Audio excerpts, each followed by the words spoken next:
I apologize for the wait, for the delay in videos. If any one of you have been holding out on watching the movie because you possibly was waiting to see what I had to say about it, sorry. I kind of fell off for a little bit. I do got some movie reviews coming down the pipe though. I got 3 of them to be exact. Detective Pikachu, John Wick 3 Parabellum, and the one I'm about to do right now, which is the new remake of the Aladdin by Disney. Obviously, we all know the tale and the story of Aladdin. The remake itself did not deviate too much from the story of a thief who pretty much crosses paths with the princess and he wants to win her heart.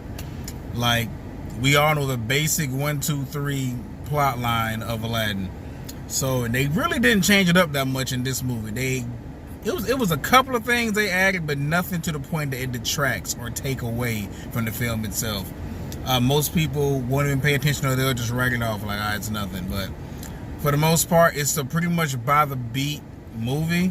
Let's get to the cast. The casting, when the casting news was dropped, it was met with a lot of hesitation by a lot of people. Like, let's just be honest here. You know what I'm saying? Like, and the elephant in the room is Genie. You know what I'm saying? Genie was iconic role by the late, great Robin Williams, who nailed it. You know what I'm saying? That role was so iconic. It's a part of a lot of our childhoods. You know what I'm saying? Like, so when Will Smith was brought on for the role, it was obviously met with a lot of anger and why are we remaking this? He can never top Robin Williams. There's only one Robin Williams. This, that, and the third. Like, you know what I'm saying? You have the casting of Aladdin played by Mina Massoud. I like that casting for the simple fact that Disney casted actual, you know what I'm saying? Like, they casted somebody who is meant for that role. Like, they didn't whitewash it. They didn't hire somebody from a different ethnic background. You know what I'm saying? Like, they act like they hired somebody with Middle Eastern descent. So I like that hiring right off the bat. Princess Jasmine, I'm gonna be real with you. When she was hired, I wasn't a big fan of Naomi Scott. When she was hired, the only thing that I knew that she had really played in like that was she was in that new, if you remember, she was in the newer Power Rangers movie. I want to say she was the Yellow Ranger, I want to say in that movie. And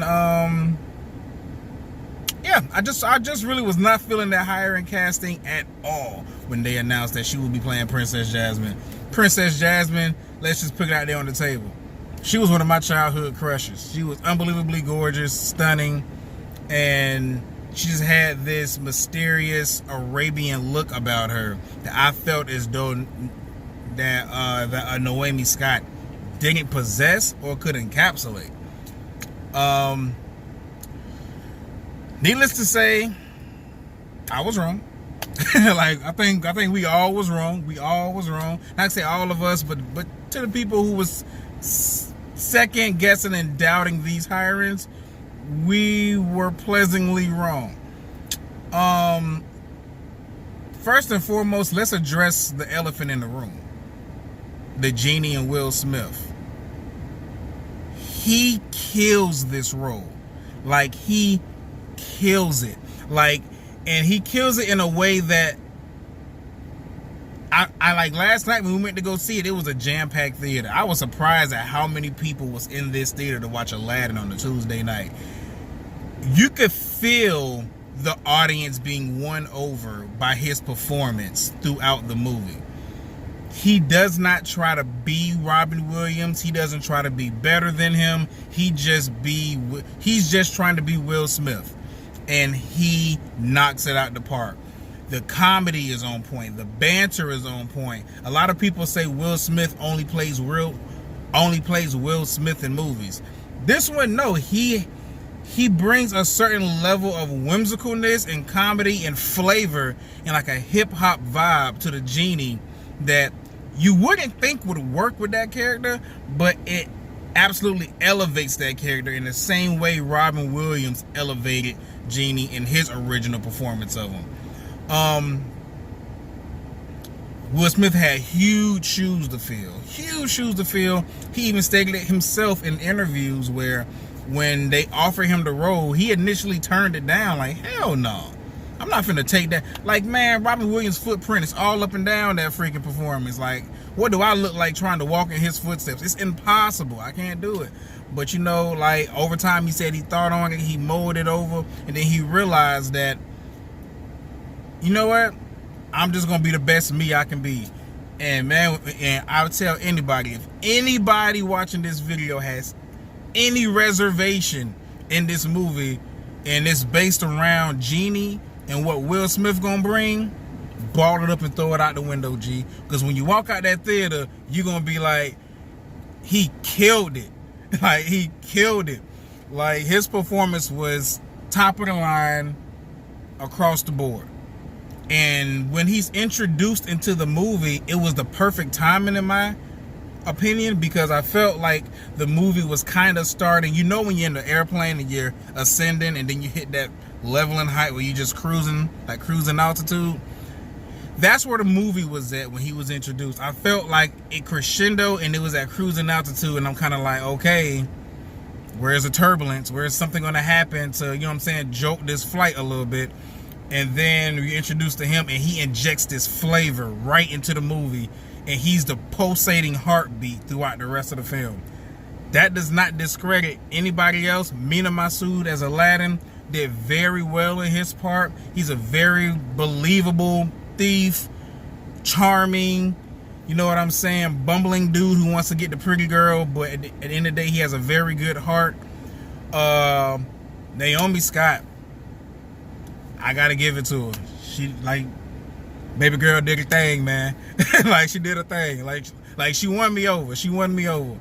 In all her garments she was wearing, she was beautiful. You know, it's like she was beautiful. Like, her character in this movie was one of the things that I said they changed from the original movie. She has different intentions in this movie that I believe fits better with the times that we're living in. I'm not going to go too much into it because that's spoilerly talk, and I'm not going to do that. If you decide to see the movie, you'll see what I'm talking about. But yeah, they decide to make an adjustment with her character as far as why she does, or why does she want to be certain things in her life, that I believe worked out very well for this script. But all in all, it was like everybody did their work. I'm forgetting the name of the guy who played Jafar. If I had to say anyone to me that was kind of lackluster, it probably would have been Jafar. And it wasn't that he had a bad performance. It's just that what I should not have done, comparing it to the original movie, Jafar was he had his goofy moments, but he also had very whimsical moments where he'll joke, but he had a very deep voice, a commanding presence in the room whenever he talked. This Jafar, he's menacing, he's cutthroat, you know what I'm saying? He's violent, he's aggressive. They took away the comedy from him. Like, he doesn't have no comedy. Like, he's a very just straightforward bad guy in this movie. But I don't know. It was just something about him I felt that was missing a little bit. But again, his performance wasn't bad. If I had to say somebody's performance who wasn't up to par with everybody else, I would definitely pick him. The music in this movie is dope. The set pieces, it's a couple of set pieces on there that are just like phenomenal for the song that's being performed at the moment. To piggyback off of the Will Smith pretty much praise of playing Genie, he also has to get the praise here. He carries this. Some of the best songs in this movie is from him. From him singing the rendition of Arabian Night, to him singing A Friend Like Me, which surprisingly got a round of applause in the theater. Like, when do you see people applaud in the theater in the middle of a movie? Like, at the end, I've seen it, but like after a song performance, Friend Like Me got a crazy response. Prince Ali have you just rocking in your seat, feeling good. Like, he owns his songs. He owns them. And I know he had to do this because when you pick on the mantle of Genie, like, you have to, obviously give a good performance, and you also have to give an even better performance musically, because people are going to be judging you so harsh. And I think he knew that, and I think the filmmakers knew that, and he delivered on performance and music. Like, he knocked it out the park. I think after his songs, the next best song is the song sung by Princess Jasmine, Noemi Scott. It's called Speechless. It's a beautiful women empowerment song. It's cut in the same vein as Frozen's Let Go, or Moana's How Far Will I Go. You know what I'm saying? Those kind of trademark Disney empowerment anthems that the animated movies are getting. That, you know what I'm saying? Like, we don't like to admit it, but it gets stuck in our head and we be humming it or whistling it or whatever have you. But that was another powerful song that I really, really like as well in the movie. As far as any improvements to the movie, none to the top of my head. I didn't really see anything that really stood out that needed to be fixed or adjusted or anything like that. To me, I will say that this is one of Disney's better remakes of their old classics, in my opinion. Like, I think as a well-rounded movie, this is one of their better remakes altogether, hands down. There was really no complaints I had as far as, I mean, it's a couple of times in the movie where it seems like when, like, in a song or a dance routine, like, I don't know whether it was intentional to give it a specific look, but the movie speeds up. It's kind of hard to explain. It's almost like you're listening to the song, you see them dancing and they're singing to it, but the characters are like on fast forward, and like it's like in super fast motion. It's hard to explain. If you've seen the movie, I'm pretty certain you know what I'm talking about. If you're going to see the movie, keep your eye out for it. You probably won't even have to. You'll see it immediately whenever it starts happening. But it didn't really bother me that much. All in all, if you're going to compare it to the original, if this movie did not have an original blueprint, this would become one of Disney's better movies by default. Just by default. Like, if it did not have an animated version that it was piggybacking off of and remaking, and this was like an original thing, like this is the first, this would be one of Disney's better movies, probably in their entire catalog. And like, that's not me just overhyping it. It's just a very good family friend movie, man. Very, very nostalgic. It hits all the beats. I forgot to address in the music section. The freaking I Will Show You the World. Show You the World. Beautiful song, beautifully performed by Amina Massoud and Noemi Scott. Vocally, they did it. You know what I'm saying? Like, you get goosebumps hearing it, man. But all in all, this movie's dope. I gotta recommend it, man. If you got any reservations about it, don't worry about it, man. Go watch it. You're gonna like it. Trust me, you're gonna walk out that theater happy. I'm gonna give this movie I'm gonna give it like a good 4 out of 5 wildlings, man. 4 out of 5 wildlings. It earned that. But yeah, stay tuned. Keep your eye on the channel. I will be dropping the reviews for John Wick 3 Parabellum, as well as Detective Pikachu. Either today, if not today, I'll drop them tomorrow, because these videos take a little bit of time to upload and stuff. But keep an eye out for that.